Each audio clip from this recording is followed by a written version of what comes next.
Good morning and welcome to a beautiful spring day. As you can see, the snow has dwindled down in our front yard to that. Even though I was walking in a snowstorm just a couple of days ago. It's like 13 degrees today, beautiful and warm. I'm not even wearing a coat, I'm just wearing my sweater. We're going to do kind of a big zigzaggy loop off to Regina Avenue and south. And so I'll start with the traditional getting onto the dike down here. Hope everyone is having a good Friday.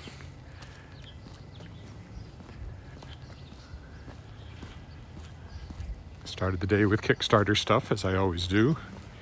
Kickstarter is 85% funded, less than $2,200 Canadian to go, with 5 days to get there. So I'm trying to get this centered right. Looking promising.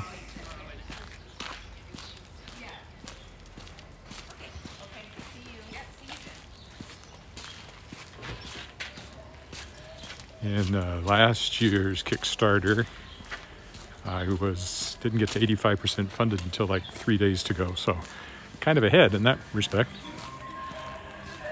I don't know where that's coming from. No.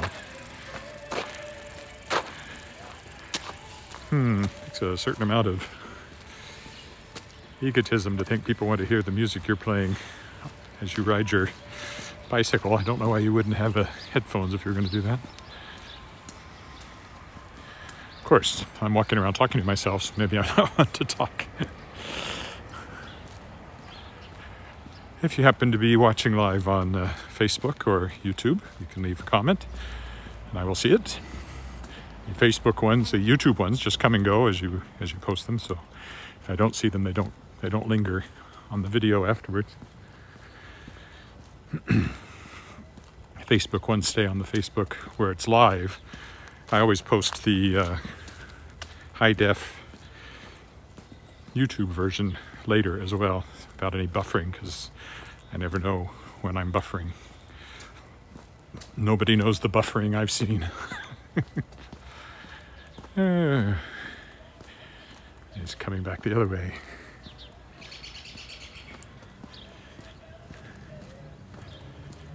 So we're heading up here to the dike again.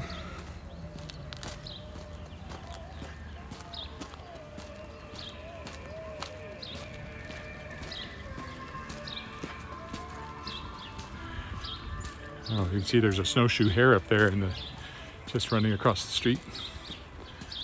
Still hasn't turned into his spring colors yet. He's still white, stands out like a sore thumb. So yeah, the Kickstarter continues. That's the Kickstarter to fund a collection of an anthology of short stories by authors who were guests during the second year of my Aurora Award-winning podcast, The World Shapers, which is at theworldshapers.com. Looking to raise $15,000, less than $2,200 to go, and it ends next Thursday. So if you're interested, please kick in. Lots of great backers rewards, signed books, audiobooks, framed photographs, tuckerizations, which is your name used as a character in a story. I'm even offering short story critiques and a mentorship if you've got lots of money that you'd like to get something for and promote this project. I see lots more people along these paths today.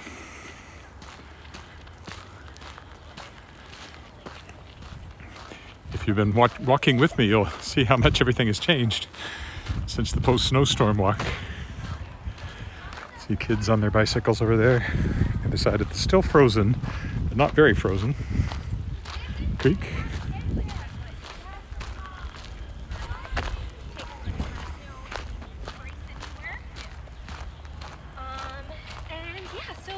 So yeah, we're like deep into the process now.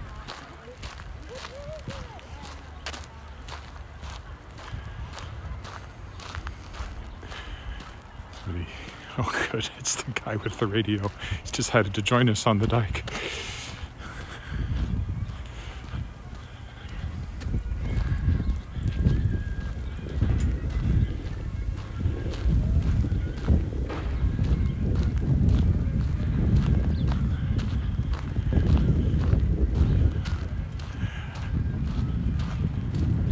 It's a holiday, Good Friday, so I hope to get some writing done this afternoon, but still been all Kickstarter. And Kickstarter may eat up most of the day. I've got a bunch of emails to send to the authors to let them know where they are with their backers rewards that they're offering, and see if they can do anything else to let their fans know about the books and so forth they've made available. So I'm doing that. Tonight we're having a Easter ham for supper.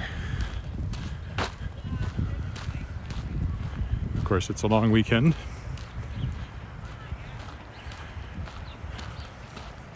Way more crowded than the last few times I've come out because of that. Everybody's off work.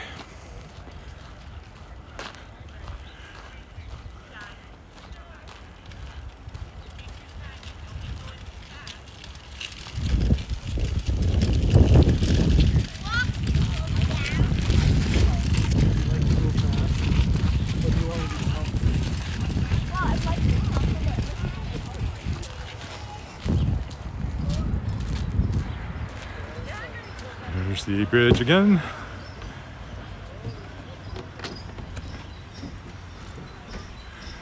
I'm going to go down to the Elphinstone intersection, and I'm going to sort of zigzag my way out towards Pasqua and then back again.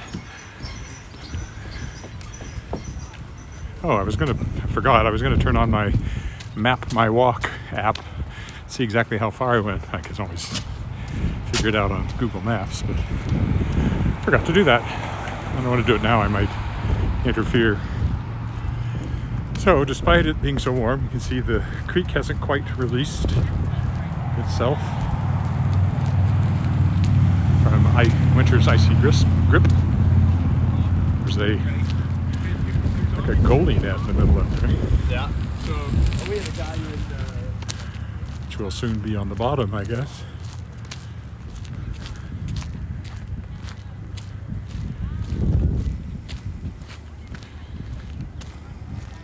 Again, if you happen to be watching live, leave me a note, comment, so I know you're there. It'd be great. I will answer questions. I might even sing requests. You never know.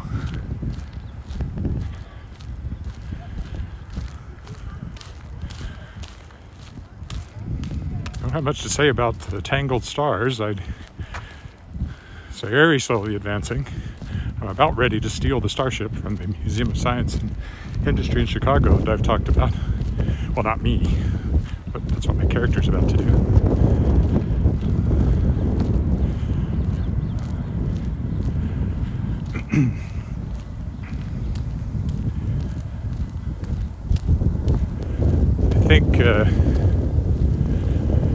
I think I'm going to get going on it in a bigger way. I have to. And I think I see the way forward, so. But I will continue doing these walks because it's my exercise. And it's kind of like a blog or a vlog, as I talk about this and that. I mentioned singing requests, but I do have a show coming up.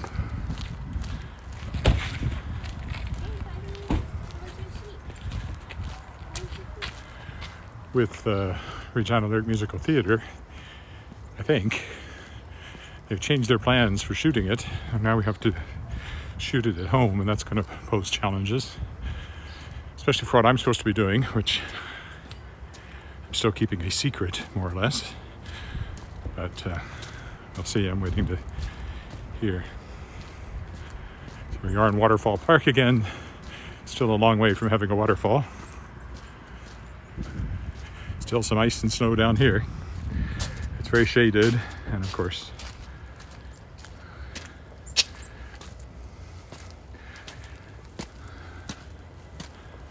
up the steps. That's a bit out of the way from where I'm going, but it's more scenic than just walking along Regina Avenue. Nice little patch of pine forest, I guess you could think of that as. As I said yesterday, and I said before, every tree in Regina was planted by somebody. And none of them were here naturally except maybe some willow bushes along the creek.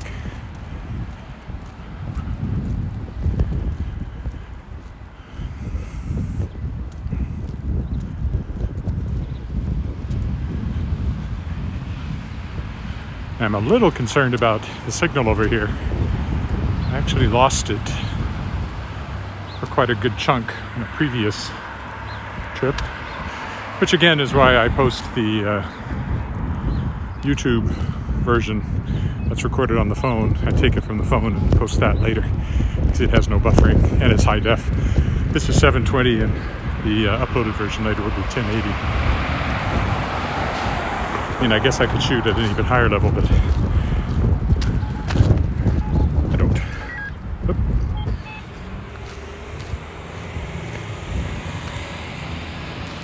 And across Regina Avenue, we'll start to zigzag now out toward Pasqua and see where that takes us.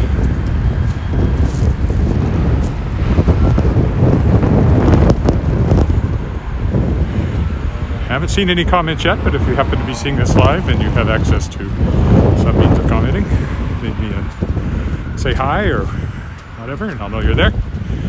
If you're watching this recorded later, that's fine too. Still glad to have you along for the stroll here in Regina, Saskatchewan, Canada.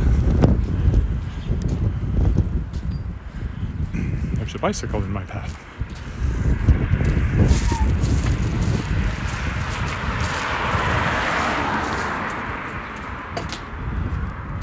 And still a patch of ice there. All right, I don't know if that was a zig or a zag, but we will now do the other and keep working our way out that way. Just residential areas. No grand architecture over here. But it's a lovely day. The blue sky. Blue skies smiling at me. Nothing but blue skies do I see. Never saw the sun shining so bright. Never saw things going so right. The days hurrying by. When you're in love, my how they fly by. I should probably stop singing or I'll get a copyright hit. They run an automatic copyright check on everything that goes on YouTube, and not that it really matters, because what does it mean? The video is demonetized. Well, I'm not exactly making money on my 30 or 40 views per video. I think you have to have 1,000 before people can start giving you money. 1,000 subscribers. So I'm up to 53 subscribers, I think. And they're not pouring in, despite these exciting walks around Regina. Nothing like the guy I always mention who was the inspiration, a walking commuter in New York, Manhattan.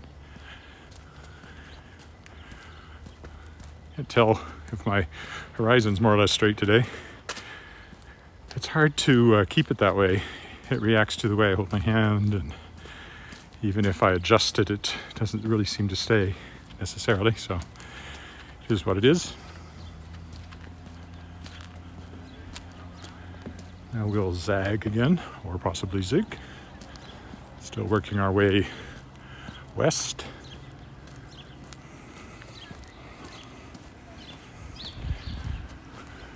th Avenue, if you're following along at home.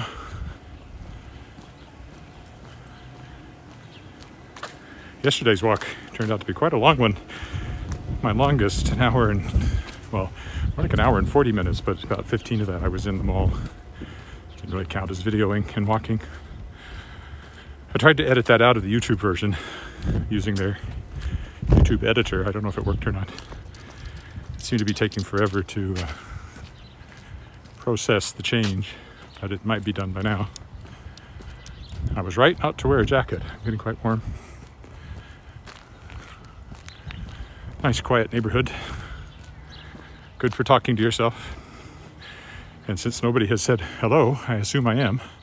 Except maybe my wife might be watching it on TV at home. Hello, dear. The cat's there too, but he's probably not paying much attention. He was sound asleep last I saw him on the couch. That would be Shadowpaw, of course. Shadowpaw has an interesting backstory. My wife knew she was allergic to cats, and it turned out I may be too, which wouldn't surprise me because I think my father was, and possibly my brothers. But anecdotally, there's a breed of cat called Siberians that people who are allergic to cats can often live with. Now, Betsy Wollheim, who's one of the publishers of Daw books, along with Sheila E. Gilbert. Sheila is also my editor. They're both publishers of Daw. Is also allergic, and she lived successfully with a Siberian named Roscoe, and she occasionally went down to see the breeders' kittens down in West Virginia.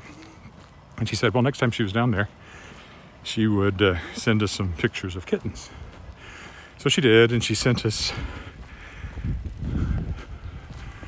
pictures of a couple of kittens, and this one was black. She really liked because he liked to roll over and have his tummy rubbed whenever anybody came along.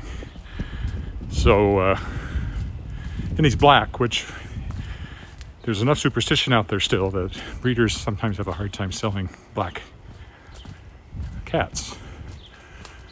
So we decided to take a chance. So he was tested and found to be low in allergens as a kitten, and the expectation was he'd be even lower in allergens as he grew older. So we decided to take him. We got him a deal because of Betsy's connection to the breeder, and I flew down to New Jersey, where Sheila Gilbert lives, and stayed with her. She has a 3-story house with the top floors completely separate from the other floors, so people can have their pets up there while her own cats are, if not unaware, at least they don't have access to them. And then I did all the New York stuff.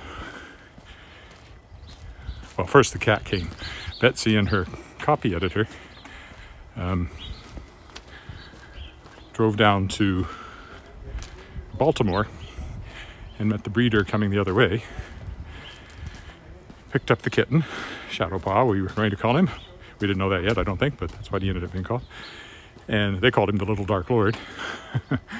And they brought him, drove him in a snowstorm up to New Jersey, and then I met him, and we were settled into Sheila's house, and then I did all that New York stuff, like going to my publisher's offices, and I had lunch with my agent, and went to a Broadway show, courtesy of Daw Books, my publisher, and went to the Met, Metropolitan Museum of Art, and all that sort of thing. And then I flew back with Shadowpaw in a carrier under the seat of the airplane. He was very good. He might meow a little bit, but you couldn't hear anything over the white noise of the airplane, so I don't think most people had a clue there was a cat on the plane. He'd had his rabies shots, and I just didn't have any trouble in bringing him into the country. And so we had Shadowpaw, and we still have Shadowpaw. And he gave his name to Shadowpaw Press, which is the publishing company that I've started. It's published quite a bit of my stuff that's kind of needed a new home, and has also published the first of the Kickstarted anthologies, and we'll publish the one that's being kickstarted right now. This is Caen Park, C-A-E-N, which I did not know existed until this moment.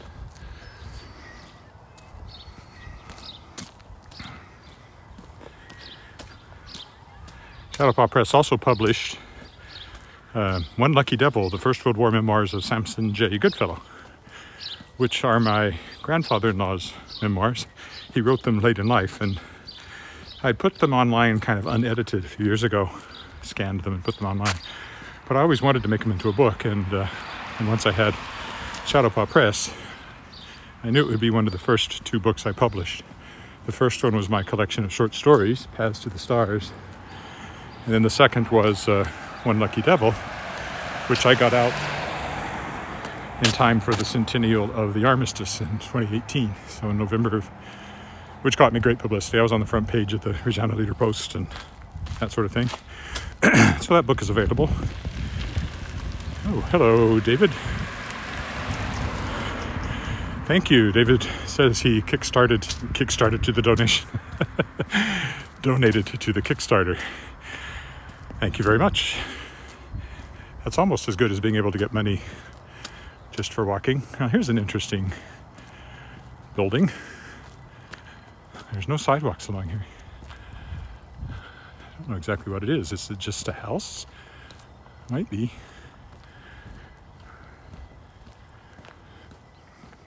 I guess it is.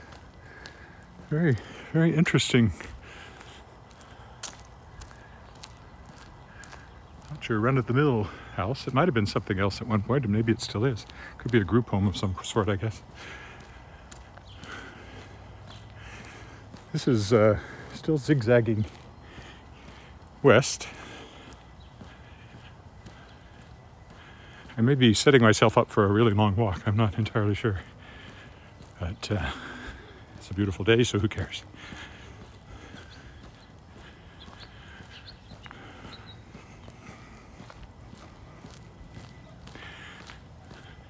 So yes, One Lucky Devil, the First World War memoirs of Sampson J. Goodfellow, is available everywhere. Sells a few copies month to month. Available in ebook and in print, and has quite a few photographs in it that I was able to scrounge up. I think it's a nice little book. And I've done a couple of presentations about it. Like to the Flying Club, is that what it's called? Aviation History, Historical Aviation Society, something along those lines, which was fun. Alrighty, I don't know if we'll make it all the way to Pasqua because there's a big park in front of us that might actually be the par 3 golf course. I think, probably what that is. So I don't want to wander into there. So we will turn south again and maybe start working my way back. Working my way back to you. Or at least to home. Yeah, I'm sure that's the par 3 up there. Golf course. Which I played. I wasn't sure it's still open. I'm not sure it's still open. But I think that's what that is.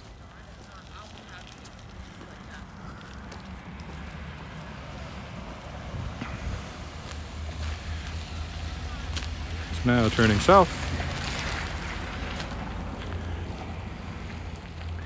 And I'll be zigzagging my way back east again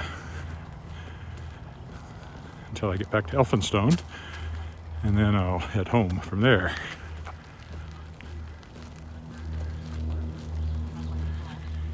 Very warm in the sun now. Could be in shirt sleeves and I wouldn't be too cold.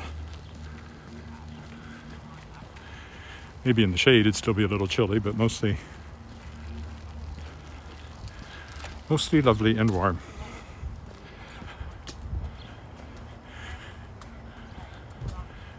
So I've heard from David on YouTube. If anybody else happens to be watching on YouTube or Facebook, leave a comment. I'll know you're there and can say hi.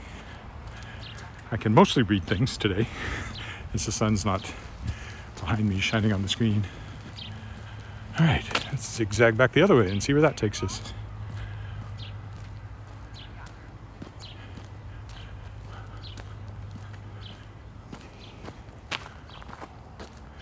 If that's the par 3 or just a park. Not entirely sure. Oh well, maybe sometime I'll walk more over there.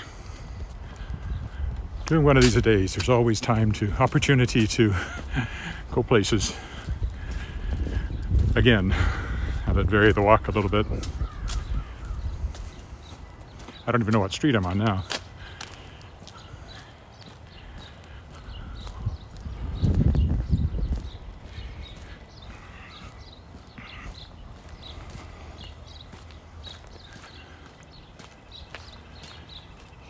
Find out when I get to the next corner. There wasn't a street sign back there.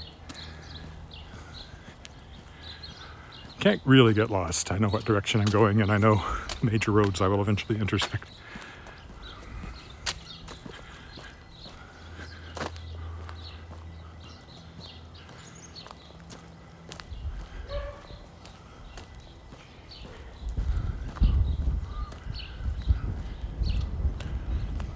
This sidewalk has asphalt on it, which is unusual.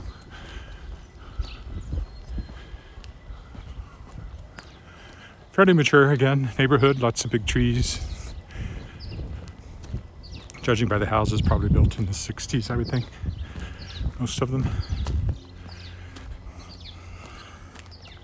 Kind of houses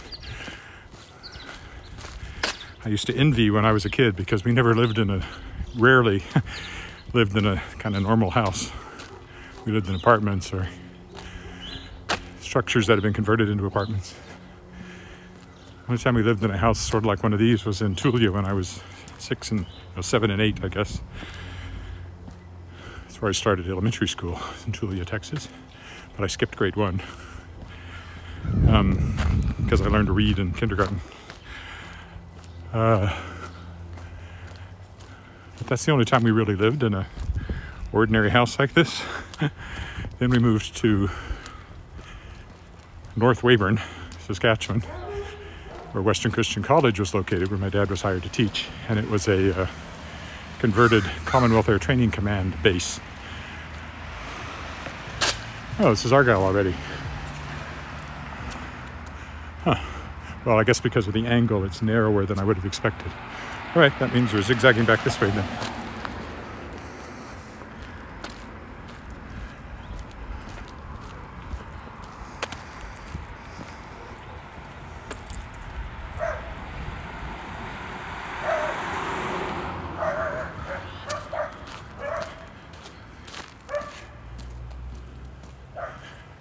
So that's as far south as I got doing my zigzag. I thought it might be further than that, but that's okay. So those buildings were thrown up during the war, and then we had converted them, or the school had converted them into things like an education building. That happened shortly after we moved there. They did that. The old indoor parade building was turned into a pretty good indoor rink. At least it was sheltered. It had natural ice, of course. It was a bit short for regulation hockey, but certainly really good for a school. And they were able to, teams from Weyburn could come out the 4 miles or so and use it for practice and that sort of thing.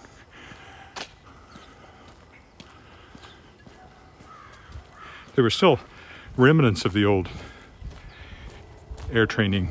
There was a beat up wreck of a fuselage of a trainer, I guess, that was still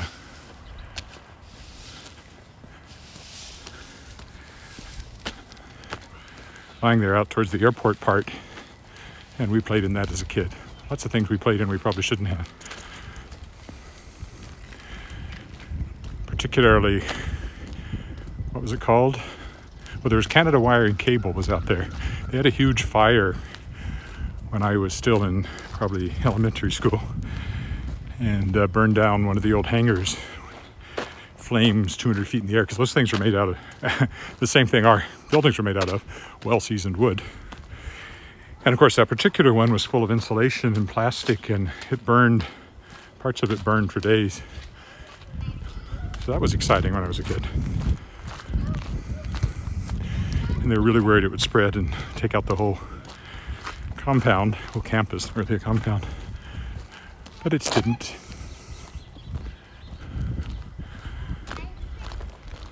There were a couple other fires in the years I was out there. They were always quite brief because the buildings were so wood and completely dry from our climate. So they went up fast in the event of a fire. Later, when I was working at the Weyburn Review, I took pictures of one of the little buildings kind of off to itself, fortunately, and it burned down.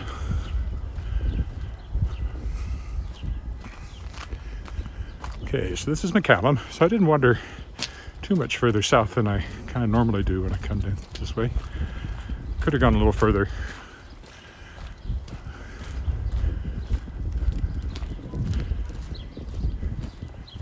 But this is all territory I haven't really walked in, so at least it's different. But if this is McCallum, oh, there it is. Yeah, I guess my original plan would have taken me further south, but I came back on Argyle instead of waiting till I got to Elphinstone over here. So I never even made it down as far as Hill Avenue.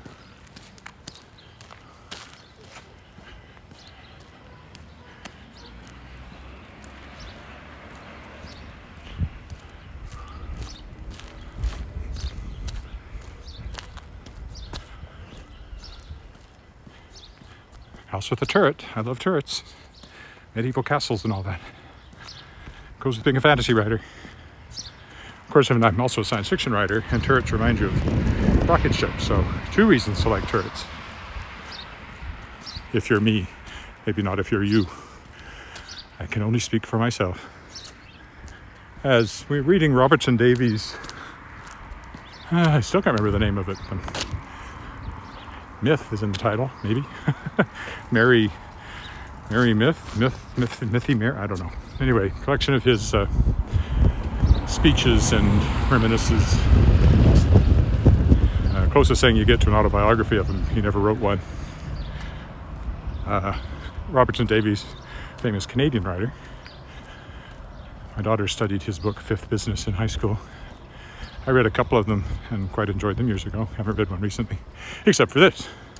And he was talking about writing. Has interesting things to say about it. And it's quite true that, you know, people ask, and this was one of his points, people ask if your writing is autobiographical. Well, no, not in the sense that it has the same incidents as the author's life. But when it comes to the understanding of people and the interior life of people, really all characters are the author. All the characters in the book are some aspect of the author to a certain extent, or at least, I mean, yes, you're imagining the characters, but still you're drawing so much on your own thoughts. Interesting house on the corner here. That ultimately, your characters can't help but be a reflection of you in some way. Could you psychoanalyze me by reading my books? I don't know. Nobody's ever tried. I rather hope they don't.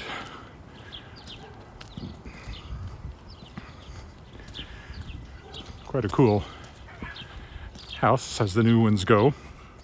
It has nothing to do with the rest of the neighborhood, but because it's on the corner in the main street, it certainly makes a statement.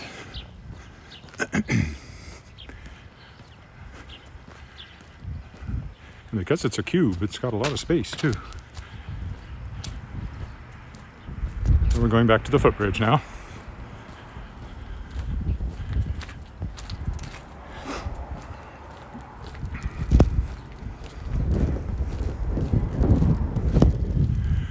I pointed these out before, these weird little traffic control islands in the middle of some of the intersections along here. They must be a huge pain when it comes to shoveling or plowing after a snowstorm. But I guess they do slow down traffic. They can't help but slow down traffic, and I'm sure that was the idea. As far as I know, it's the only place in the city where they exist. It's on that stretch of road. I don't know the story of why they were put there or who decided that that stretch of road should have those. Oh, there's the park again in front of us. The footbridge will be off to my right.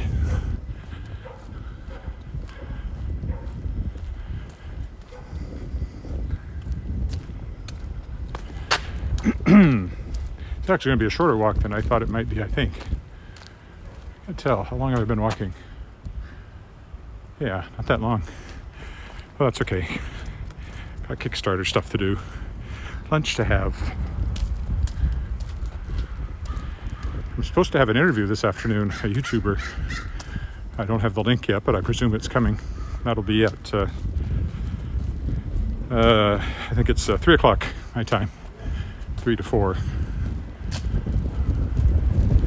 And if I could remember what the name of it was, I'd tell you, but it's Faye, F-A-E, Princess something maybe? Anyway, it's coming. And I will, of course, link to it in all of my social media stuff. Which, if you want to write this down, my main website is edwardwillett.com. Shadowpaw Press is shadowpawpress.com. The podcast is theworldshapers.com. My online store for buying autographed books is edwardwillettshop.com.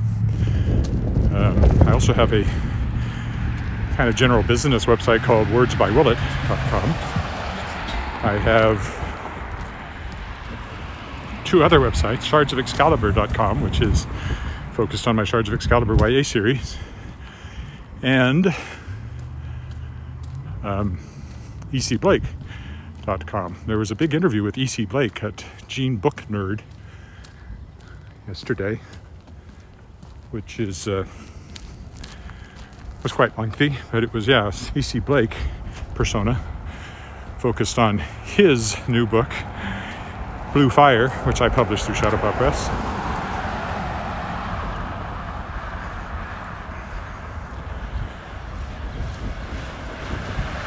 So those are all my websites, and on social media, on Twitter, I have 4 accounts of note. E. Willett is my main one, E-W-I-L-L-E-T-T.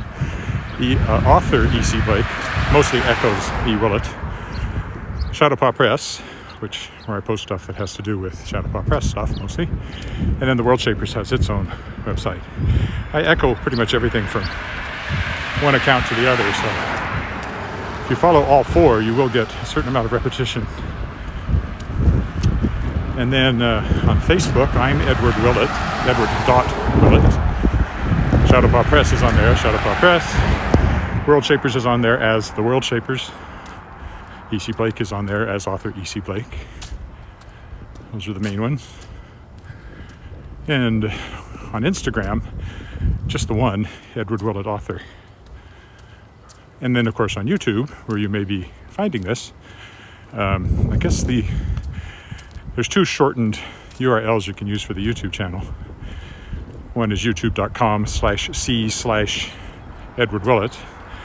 And the one I made is tinyurl.com/Edward Willett on YouTube. Don't forget 2 T's on Willett. So I'm kind of all over the place. There's some other accounts too, and MeWe and a couple of others. Those are the main ones. And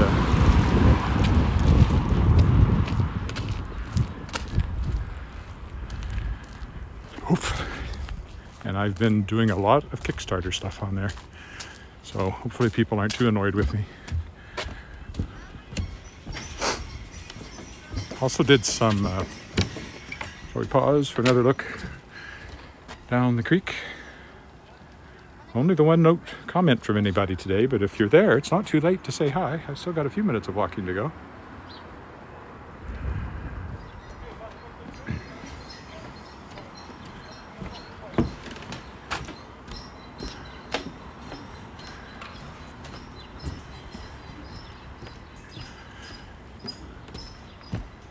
So follow me on any of those accounts. And there is also an email newsletter you can sign up for on my website.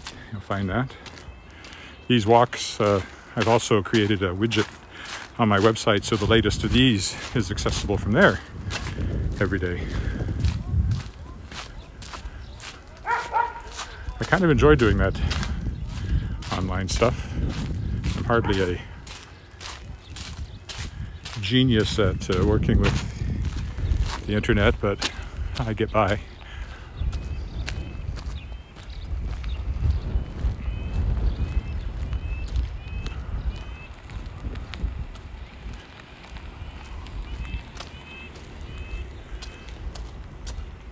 This walk is streamed using a software called Prism Livestream, which again I got from the Walking Commuter, who uses it. And I actually pretty much have to use something like this because I don't have enough followers on YouTube to just stream direct to YouTube. But going through this, I can live stream to YouTube.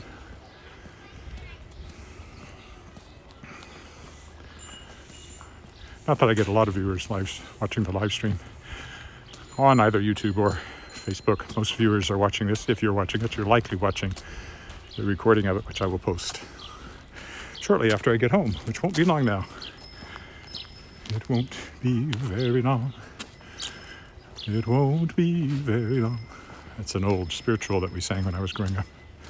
Till Jesus shall appear, that day is drawing near. Will you be ready then to meet the masters?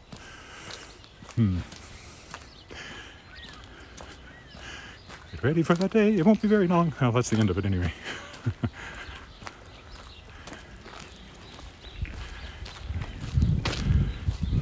Can't believe I've forgotten one word of that. Sang it so many times growing up, and many more.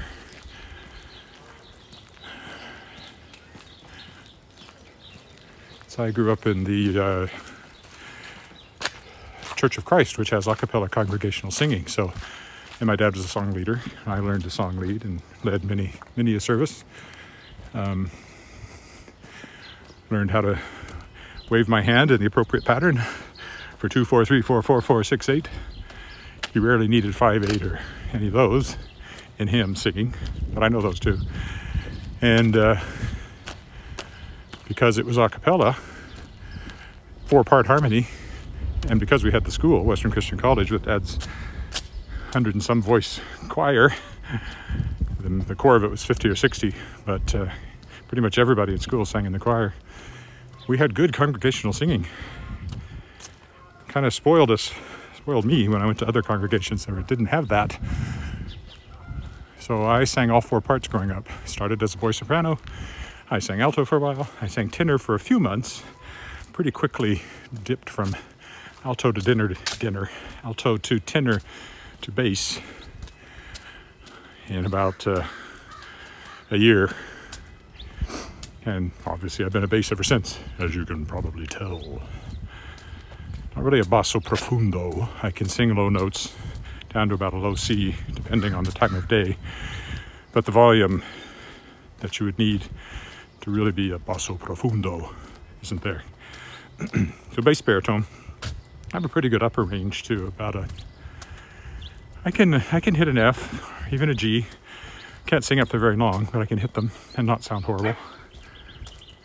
That'll wear out my voice pretty quick singing too high, or in what they call the tessitura up there, with a break between the normal voice, falsetto. If I get stuck up there, my voice gets tired pretty quick. There's the other turret house I'd like to point out. There among the trees, kind of Bavarian in style. Just a couple more blocks. Yeah, this was much shorter than I thought it was. I should have walked farther. The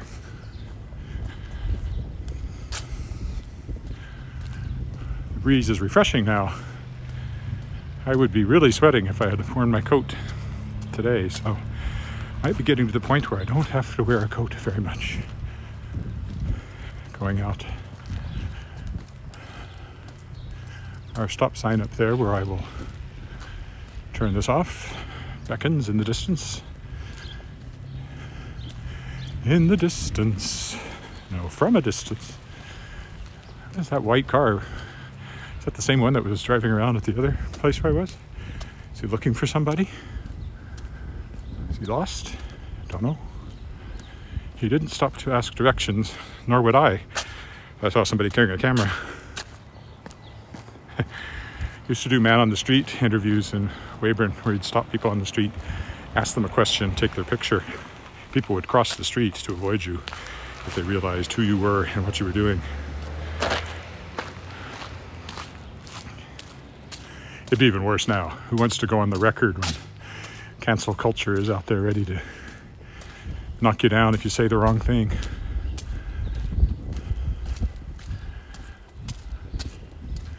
Because those men in the streets are always about some political issue or current affairs thing. So I don't really blame people for crossing the street to avoid me. But it was still annoying when I had to get a certain number before I'd be done and could go back to the office.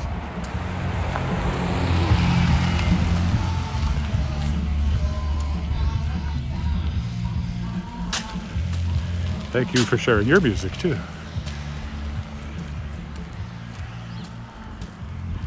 All right, here's our stop sign.